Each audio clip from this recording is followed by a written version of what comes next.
Service के बाद first time जो MID में शो हुआ माइलेज कितना हुआ 8 का, और बहुत दिनों बाद ये 8 का माइलेज फिर देखने को मिला।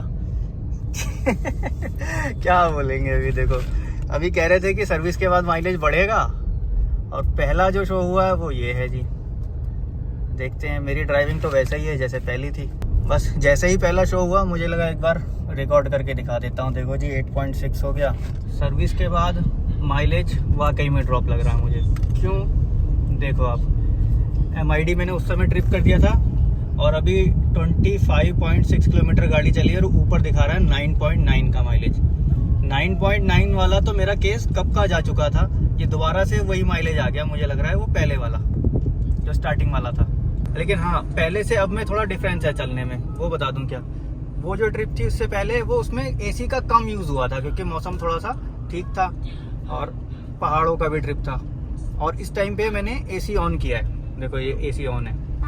और दूसरी चीज़, ये जो चल रहा है अभी मैं लोकल में ही चल रहा हूँ, मतलब सिटी में थोड़ा बहुत हाईवे पड़ता है, बस ज़्यादा ऐसा कुछ नहीं। और ऐसा भी नहीं कि ये बम्पर टू बम्पर कुछ ट्रैफिक में चल रहा हूँ, बस जैसा आपको दिख रहा है ना, बस इस ट्रैफिक में ही चल रहा हूँ। एक बार इसको पूरा करके मुझे लग रहा है ट्रिप करके इसको नापना चाहिए हाईवे पे और फिर से लोकल पे। हेलो फ्रेंड्स, देखा आपने, हैरान हो गए होंगे, थंबनेल और टाइटल देख के आप समझ चुके होंगे। बिल्कुल सही बात है। बहुत सारे कमेंट्स आते हैं मेरे पास सेम इसी सिचुएशन को लेके कि साहब सर्विस करने के बाद गाड़ी का माइलेज ड्रॉप हो जाता है। मुझे लगता था ऐसा होना नहीं चाहिए। देखिए, जब भी आप गाड़ी की सर्विस करवा रहे हैं तो सर्विस करने के बाद माइलेज इंप्रूव जरूर होना चाहिए थोड़ा बहुत, क्योंकि आपका इंजन ऑयल चेंज हो रहा है, बाकी सारी चीजें हो रही हैं, गाड़ी को एक इंजन को सर्विस मिल रही है। लेकिन यहाँ केस उल्टा है, माइलेज ड्रॉप हो रहा है सर्विस के बाद। तो मैं आपको बता दूं, ये गाड़ी जो मैंने परचेज की थी एज ए यूज कार ली थी, और इस गाड़ी को जो सेल करने वाले थे उनका जो सबसे बड़ा कंसर्न था इसका माइलेज इसका 8, 7, 9 लगभग ही देती थी। मैंने उसको कैसे सॉल्व किया, क्या हुआ, सारा कुछ मैंने आपको वीडियो में दिखाया, चाहे तो वीडियो देख सकते हैं। और उसके बाद जब मैंने गाड़ी की परफेक्ट ट्यूनिंग कर दी तो 30 के आसपास इसका माइलेज मैंने आपको दिखा दिया था कि देखो साहब इतना तक जा रहा है। ठीक है, अब इसके बाद जब मैं इस गाड़ी को सर्विस के लिए देता हूँ, मैं गया सर्विस के लिए, मेरा सर्विस का एक्सपीरियंस बहुत अच्छा था, सब कुछ था, उन लोगों का बिहेवियर, बैठने का ये वो, मतलब सारी चीजें परफेक्ट थी। मुझे ऐसा कोई कंप्लेन नहीं लगी सर्विस सेंटर से। मेरी बातों को सुन भी रहे थे, सब कुछ कर रहे थे, कहीं ऐसा भी नहीं था रिस्ट्रिक्शन आप नहीं जा सकते, देख नहीं सकते, सब कुछ ठीक था। लेकिन ऐसा क्या हुआ कि सर्विस करने के बाद माइलेज ड्रॉप हो गया। अभी आप देखो माइलेज कितना शो हो रहा है, 9.9। ठीक है जी, और ये ट्रिप कितनी चल गई है, 33 किलोमीटर चल गई है। ठीक है जी। अभी जबकि मैंने सर्विस सेंटर वालों को दिखाया, आपने लास्ट वीडियो अगर देखी होगी तो आपने देखेंगे कि मैंने उनको दिखाया कि साहब ये देखो मैं ट्रिप कर रहा हूं आपके सामने, 19 के समथिंग का माइलेज था, वो भी 3000 किलोमीटर की ट्रिप का, और वो भी लोकल की ट्रिप का। तो इसका मतलब मेरी गाड़ी इससे पहले बहुत अच्छा माइलेज दे रही थी, अब जाके ये गाड़ी का माइलेज ड्रॉप हो गया है। या सीधा सीधा कहें कि मेरी जो ट्यूनिंग थी वो बिगड़ गई। आखिर ऐसा क्या हो गया? तो अब सर्विस में ऐसा क्या हुआ कि माइलेज ड्रॉप हो गया? देखिए, मैंने सर्विस में काम क्या क्या करवाए थे। इंजन ऑयल चेंज कराया था, और ये फर्स्ट इंजन ऑयल चेंज था। गाड़ी जब से आई है तब से पहली बार इंजन ऑयल चेंज था। सर्विस एडवाइजर जो थे उनका भी यही कहना था कि साहब माइलेज आपका पक्का बढ़ेगा ही बढ़ेगा। तो मुझे लगा माइलेज बढ़ेगा क्योंकि पहले इतना दे रही, तो अब कुछ और बढ़ जाएगा। लेकिन हुआ उसका ठीक उल्टा, माइलेज ड्रॉप होके 9 तक आ गया। आगे बढ़ने से पहले आपको बता दूं, इस वीडियो के स्पॉन्सर हैं एक्सटूल।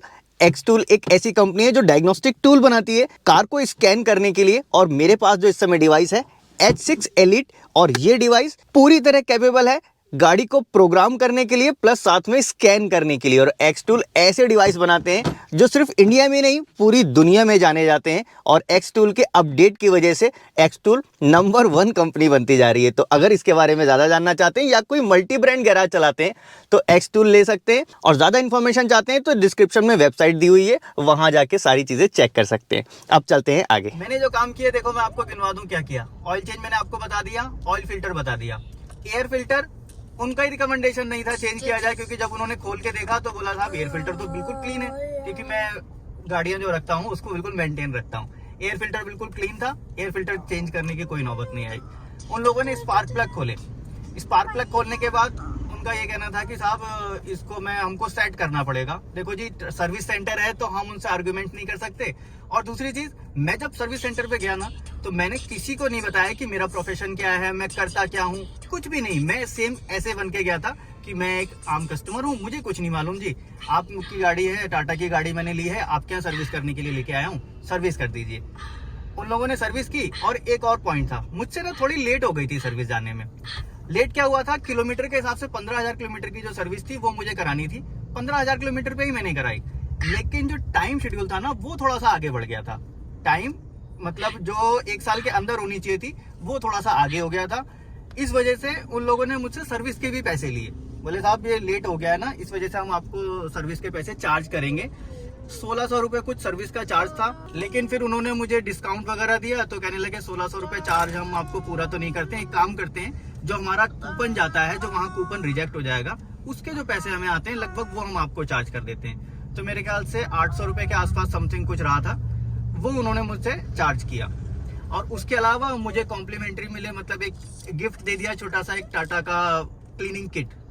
तो लगभग मेरा एडजस्ट हो गया और मुझे इतनी ज्यादा प्रॉब्लम भी नहीं थी। ठीक है, जब उनका कहना है कि अब आप लेट हो गए तो सर्विस के पैसे लग रहे हैं, कोई बात नहीं है, लग रहे हैं, दिक्कत नहीं है, लेकिन आपका काम परफेक्ट होना चाहिए था। सब कुछ ठीक था। अब इसके बाद स्पार्क प्लग का गैप मुझे बताया कि साहब वो वेरिएशन था। मैंने कहा ठीक है, वेरिएशन है तो आप अपने हिसाब से करो। ठीक है जी, उन लोगों ने सेट किया, टाइट किया। और एक जो मुझे थोड़ा सा नेगेटिव लग रहा था यहाँ पे, वो क्या था, नेगेटिव कहने जाए जैसा कहूँ तो कुछ नेगेटिव तो नहीं समझ सकते। ये था कि देखो कम्युनिकेशन गैप होता है वहां पर। आपकी गाड़ी को टेस्ट ड्राइव कोई और ले रहा होता है, ठीक है, डायग्नोस करने वाला, और उसका काम कोई और कर रहा होता है, और उसमें नट बोल्ट खोलना ये सब काम वो छोटे लड़के कर रहे होते हैं। जो भी मतलब जो भी हो वो एक अलग बंदा कर रहा हो। तो वो आपस में मेरे ख्याल से कम्युनिकेशन नहीं होता है और उतना सीरियसली शायद वो नहीं ले पाते जितना लेना चाहिए। मेन जो उनका फोकस रहता है गाड़ी की वॉशिंग के ऊपर रहता है, गाड़ी की वॉशिंग अच्छी से हो। क्योंकि देखिए जी, हर कोई टेक्निकल नहीं होता, हर कोई उतनी सारी चीजों को नहीं समझता। लोग गाड़ी देखते हैं और जब क्लीनिंग देखते हैं तो उनको एक फील आ जाता है, यार गाड़ी मेरी बहुत अच्छी हुई है। और मतलब मुझे भी ऐसा लगा, क्योंकि देखो जी, गाड़ी जब उन्होंने मेरे को हैंडओवर की तो जब मैं गाड़ी को ड्राइव करूंगा, आगे चलूंगा, तभी वो सारी चीजें बता पाऊंगा। मिसफायर वाला जो कंसर्न था वो मैंने इनको बताया था कि ठंडी गाड़ी में होता है। कंपनी वाला कोई भी हो ना, अगर उसके अंदर कोई मैन्युफैक्चरिंग फॉल्ट है वो मानेंगे नहीं कि इसके अंदर फॉल्ट है। कुल मिला के बात यही है कि वो आगे तक खिंचता जाता है। मुझे मालूम है नहीं एक्सेप्ट करेंगे, मुझे कोई दिक्कत नहीं है, लेकिन मुझे मालूम है, बहुत सारी गाड़ियों में देख लिया और कितने सारे कमेंट्स, कितने मेल पड़े हैं मेरे पास कि हाँ सेम प्रॉब्लम हमारी में भी है, और उस प्रॉब्लम के ऊपर हमने वीडियो भी बनाया था। तो रही बात, ये सारे हमने काम कराए। काम कराने के बाद अब देखिए क्या हुआ कि माइलेज इतना ड्रॉप हो गया।